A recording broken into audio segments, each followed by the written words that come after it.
when I married him, I moved away from everything that was comfortable, familiar Mhm.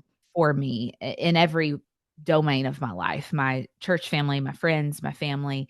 And so I kind of got used to feeling isolated because not only was I moving to a town of 12,000 people, that's isolating.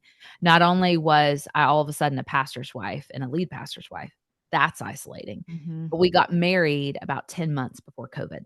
Yeah.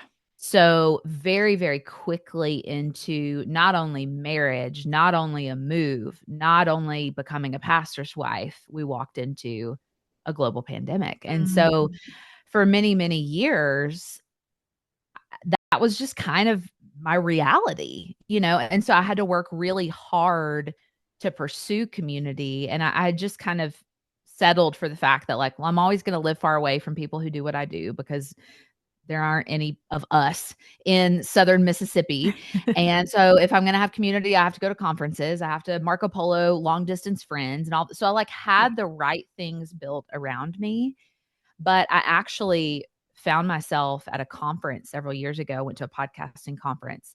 Mhm. And you know how it is. Like we go to events like that and we go to learn and we sit and hear great sessions and it was a great conference. However, what I found to be the most valuable to me was this little group of women kind of connected throughout the day. Nobody had dinner plans. And so we all went to this Mexican restaurant that was close by. And I remember looking around that table. We sat and talked for almost 4 hours, left at like midnight that night. Yeah. And I remember looking around at the table and then getting back in my car on the way to the hotel. And I thought, like, that is what I need. That is what I need in my everyday life.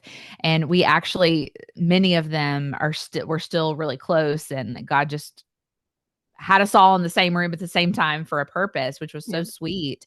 But God actually used that, about Camp for Creatives that I started here in East Tennessee. It was that night that I sat back and thought, like, man, I want to create this for women who do what we do, who write, who speak, who have podcasts. And I want to have a space where like comparison doesn't exist, competition doesn't exist. And so I'm always maybe to the extreme pressing back against a lot of those things because, man, I just don't think we're wired for it. I think technology has made envy and comparison such easy targets for the enemy. Mhm. And so I think in my own journey from isolation to community, it has been a like ruthless pushing back on a lot of those things Mhm. because I just don't want to miss how God's at work in my vocational calling and the longing that accompanies that. Mhm. I want to walk alongside other women in theirs and I want to be a cheerleader for other people coming behind me and in Mhm. order to do that, I've got to be pretty intolerant of things like comparison and